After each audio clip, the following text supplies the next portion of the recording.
శ్రీమాత్రే నమః. నమస్తే అండి. ఈరోజు కూడా ఒక మంచి వీడియో. ఈ వీడియో అక్టోబరు 2024లో అక్టోబరు 12వ తారీఖు దసరా వస్తుంది. అయితే 3వ తారీఖు నుంచే దసరా నవరాత్రులు మొదలవుతాయి. అయితే ఈ దసరాలో 9 రోజులు అమ్మవారికి పూజ ఎలా చేసుకోవాలి, ఎప్పుడు చేసుకోవాలి, ఏమేమి ప్రసాదాలు చేయాలి, ఏ రోజు ఏ అమ్మవారికి పూజ చేయాలి అనేది తేలికగా అమ్మవారి అందరికీ కూడా పూజ చేసుకునే విధానం నేను పూజా వీడియోలో అప్లోడ్ చేస్తున్నానండి. దానిలో భాగంగా ఈరోజు 9వ రోజు అమ్మవారికి సింపుల్గా పూజ ఎలా చేసుకోవాలి అనేది ఈ వీడియోలో చూపిపోతున్నాను. అయితే ముందుగా ఛానల్లోకి ఎవరైనా కొత్తగా వచ్చుంటే ఛానల్ సబ్స్క్రైబ్ చేసుకొని పక్కనే ఉన్న బెల్ సింబల్ కొడితే నేను పెట్టే ప్రతి ఒక్క వీడియో మీకు నోటిఫికేషన్ అవుద్ది. తప్పకుండా చూసి లైక్ చేయండి. ముందు ఛానల్లోకి వెళ్ళిపోతే ఈరోజు నిన్న పెట్టిన పువ్వులు కానీ మనం మాలలు కానీ అక్షింతలు కానీ అవన్నీ కూడా క్లీన్ చేసేసుకోవాలి. పీటంతా కూడా చక్కగా ఇట్లా క్లీన్ చేసేసుకోవాలి. అయితే ఇవన్నీ తుడుచుకొని చూడండి, ఈ అక్షింతలు పువ్వులు ఉంటాయి కదా, నిర్మాల్యం అంటారు కదా, అవన్నీ కూడా మనం శుభ్రంగా ఇట్లా క్లీన్ చేసేసుకోవాలి. ఈరోజు అన్నీ 9వ రోజు పూజా విధానం నిన్న 8వ రోజు చేసి ఉంటాం కదా, అవన్నీ తీసుకొని చక్కగా ఈరోజు అలంకారం చేసుకోవాలి. ఈరోజు అమ్మవారికి నిమ్మకాయల మాల వేసాను. ఈరోజు 9వ రోజు అమ్మవారికి నిమ్మకాయల మాల వేసుకుంటే చాలా మంచిది. ఇంకా నేను ఈరోజు లలితాదేవి అమ్మ ఫోటోకి అయితే పువ్వుల మాల వేస్తున్నాను. దుర్గాదేవి అమ్మ ఫోటోకి అయితే నిమ్మకాయలు మాలేసాను. చిన్న ఫోటో కదండి, అందుకే నేను 5 నిమ్మకాయలే కుట్టి వేసాను. చాలా బరువు ఉన్నాయి. ఇంక ఇక్కడ పువ్వులు అమ్మవార్లందరికీ కూడా చక్కగా పువ్వులతో అలంకారం చేసుకోవాలి. అయితే ఈరోజు అమ్మవారు 9వ రోజు మహిషాసురుని మర్దినిగా మనకు దర్శనమిస్తారు. ఈరోజు పూర్వాషాఢ నక్షత్రం, నవమి, మహర్నమి కూడా అంటారు. ఈరోజు అమ్మవారు ఈరోజే మహిషాసురుడు అనే రాక్షసుని వధించి అమ్మవారు ఎంతో శక్తి స్వరూపిణి. ఈరోజే ఆమె మహిషాసురుడు అనే రాక్షసుని వధించద్ది. అయితే అమ్మవారికి ఈరోజు పూజ చేసుకోవాలి. ఈరోజు అమ్మవారు నీలం రంగు చీరలో దర్శనమిస్తారు. నీలం రంగు పూలు అంటే శంఖం పూలు కానీ దొరికితే మనకి అమ్మవారికి పూజ చేసుకోవచ్చు. ఇంకా నల్ల కలువ పూలతో కూడా పూజ చేసుకోవచ్చు, చాలా మంచిది. ఇంకెక్కడ నేనైతే ఈరోజు అమ్మవారికి యాపాకులు పెట్టుకున్నాను. యాపాకులు అంటే అమ్మవారికి ఎంతో ఇష్టం. అమ్మవారు ఉగ్రరూపిణి కాబట్టి యాపాకులు పెట్టుకుంటే చాలా మంచిదండి. యాపాకులు చలవంటాం కాబట్టి యాపాకులతోనే ఈరోజు నేను మాలలు, నిమ్మకాయ మాల కుట్టాను. ఇంక ఇక్కడ నిమ్మకాయలు పెట్టుకుంటున్నాను అలంకారం చేసి. ఇంకా యాపమండలు కూడా పెట్టాను అమ్మవారి దగ్గర. ఇవన్నీ కూడా చక్కగా ఇలా సర్దుకోవాలి. మనం కామాక్షమ్మ దీపాన్ని, వినాయకుడిని అన్నీ కూడా సర్దుకొని అమ్మవారిని పూజించుకోవాలి. అయితే తేలికగా చేసే పూజ అంటే మన ఇంట్లో ఉన్న వస్తువులతోనే చక్కగా పూజ చేసుకోవచ్చండి. బయట నుంచి తెచ్చుకునే పూలు తప్ప ఇంకా అన్నీ ఇంట్లోనే ఉంటాయి.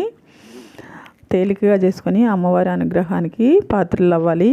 ఎందుకంటే అమ్మవారి ఉగ్రరూపం అని చాలామంది పూజ చేయటం లేదు. చేసుకోవచ్చండి. అమ్మవారి ఉగ్రరూపం అంటేనే మన ఇంటికి మంచిది. ఏ దుష్ట శక్తులు అమ్మవారు ఉందని ఎవరు కూడా మన ఇంటి వైపు చూడరు. ఇంకెక్కడైతే నేను అన్నీ సర్దుకొని దీపారాజన చేసుకున్నాను. దీపారాజన చేసుకున్నాక మనం ఫస్ట్ అయితే దీపాలకి అక్షంతలు, కుంకుమ, గంధమ అలంకరించుకోవాలి. దీపం జ్యోతి పరబ్రహ్మ అని దీపం కూడా అమ్మవారితో సమానం కాబట్టి దీపాలకు కూడా చక్కగా అక్షంతలు, కుంకుమ, గంధమ అన్నీ సమర్పించుకోవాలి. ఇక్కడ కామాక్షమ్మ దీపానికి కూడా సమర్పించాను. తర్వాత మనం వినాయకుడికి పూజ చేసుకోవాలి. నేను వినాయకుడి పూజ చేసుకున్నానండి, చూపించలేదు, రోజు చూపిస్తున్నాను కదా. ఆదిదేవుడైన వినాయకుడిని తలుచుకొని పూజ చేసుకొని ఆయనకి గంధం, కుంకుమ, తాంబూలం, వస్త్రం అన్నీ పెట్టుకొని ఆరతిచ్చుకొని ఈ పూజలో ఎలాంటి ఆటంకాలు జరగకుండా చూడు తండ్రి అని ఆయనకి దండం పెట్టుకోవాలి. ఆయన్ని కొంచెం జరిపి మళ్ళీ అదే స్థానంలో పెట్టాలి. తర్వాత అమ్మవార్లకి అందరికి కూడా చక్కగా ధూపం వేసుకొని ముందు అప్పుడు అమ్మవార్లకి కుంకుమ, గంధం, అక్షంతలు, వస్త్రం ఇంకా అన్నీ సమర్పించుకోవాలి. ఇలా సమర్పించుకునేటప్పుడు ఓం మహిషాసురి మర్దిని నమః అనుకుంటూ సమర్పించుకోండి. ఈరోజు అమ్మవారు మహిషాసురి మర్దిని అవతారంలో మనకు దర్శనం ఇస్తారు కాబట్టి ఈరోజు అమ్మవారి పేరు తలుచుకుంటూ చక్కగా పూజ చేసుకోండి. ఇంకా ఈరోజు అమ్మవారికి ఇంకా నేనైతే ధూపం వేసుకుంటున్నానండి. ఇక్కడ నేను నిమ్మకాయలు మాల వేసుకున్నాను. ఇంకా ప్లేట్లో నిమ్మకాయలు కూడా పెట్టుకున్నాను. తర్వాత నేను ఈరోజు అమ్మవారికి శంఖం పూలతో అష్టోత్తరం చేసుకుంటున్నాను. శంఖం పూలు కానీ నల్ల కలువ పువ్వులు కానీ ఉంటే కూడా చేసుకోవచ్చండి. లేదు మనకి ఆ పూలే మనకి ఏది వీలుంటే అది దాంతో చేసుకోవచ్చు. దొరికితేనే వీటితో చేసుకోండి. నాకు కాడ కొన్ని ఉన్నాయి కాబట్టి నేను అమ్మవారికి ఇలా చేసుకుంటున్నాను. అమ్మవారికి అష్టోత్తరం చేసుకునేటప్పుడు ఓం మహిషాసురి మర్దిని నమః అనుకుంటూ చేసుకోండి. అయితే లేకపోతే అమ్మవారి అష్టోత్తరాలు, అమ్మవారి పాటలు, అమ్మవారి కథలు చాలా ఉంటాయి. దుర్గాదేవికి ఎన్నో ఉంటాయండి నామాలు. అవన్నీ కూడా తలుసుకొని చేసుకోండి, లేదంటే అష్టోత్తరం పెట్టుకొని చేసుకోండి. అయితే నేను ఇక్కడ యాపాకులతో అలంకారం చేసుకొని ప్లేట్ పెట్టుకొని 2 నిమ్మకాయలు పెట్టుకున్నాను. ఈ నిమ్మకాయలకు కూడా గంధము, కుంకుమ బొట్లు పెట్టుకొని చుట్టూ పువ్వులతో అలంకరించుకున్నాను. అయితే ఇక్కడ నేను అమ్మవారి పాదాలకి అక్షంతలతో అర్చన చేసుకుంటున్నాను. అమ్మవారి పాదాలకి అర్చన చేసుకుంటే చాలా మంచిదండి. అమ్మవారి పాదాలు తాకితేనే మంచిది, మనకి అదృష్టం కలుగుతుంది అంటారు. అమ్మవారికి పూజ చేసుకుంటే ఇంకా అదృష్టమే. ఇలా ఇక్కడ ఈ నిమ్మకాయలు పెట్టాను కదా, ఈ నిమ్మకాయల మీద కూడా నేను కొంచెం కుంకుమతో ఓం మహిషాసురి మర్దిని నమః అనుకుంటూ పూజ చేసుకుంటున్నాను. ఇలా చేయటం వల్ల ఈ నిమ్మకాయలకి మంచి శక్తిని ఇస్తుంది ఆ తల్లి. ఆ శక్తి పడిన ఆ నిమ్మకాయల్ని మనము ఏదైనా దేనికి వాడినా కూడా చాలా మంచిదండి. ఇలా ఓం మహిషాసురి మర్దిని నమః అనుకుంటూ పూజ చేసుకోండి. ఈరోజు అమ్మవారు మహిషాసురుడిని వధించిన రోజు కాబట్టి చాలా మంచి రోజు అండి. రేపు 10వ రోజు మనం పండగ చేసుకుంటాము. అమ్మవారు 9 రోజులు ఆయనతో పోరాడి 9వ రోజు నైటు ఆయన్ని వధించద్ది. అప్పుడే మహిషాసురి మర్దినిగా అమ్మవారు మారద్ది. ఎంతో శక్తిని కూడుకొని 9 రూపాల్లో అమ్మవారు దర్శనమిస్తారు. ఇంకా ఇక్కడైతే నేను కుంకుమార్చన చేసుకుంటున్నానండి. ఇలా చేసుకోవడం కూడా చాలా మంచిది మనకి. తర్వాత నమస్కారం చేసుకొని ఇప్పుడైతే ఇంకా నేను ఈరోజు జవ్వాది పౌడర్ ముందే వేయటం మర్చిపోయానండి, తర్వాత వేస్తున్నాను.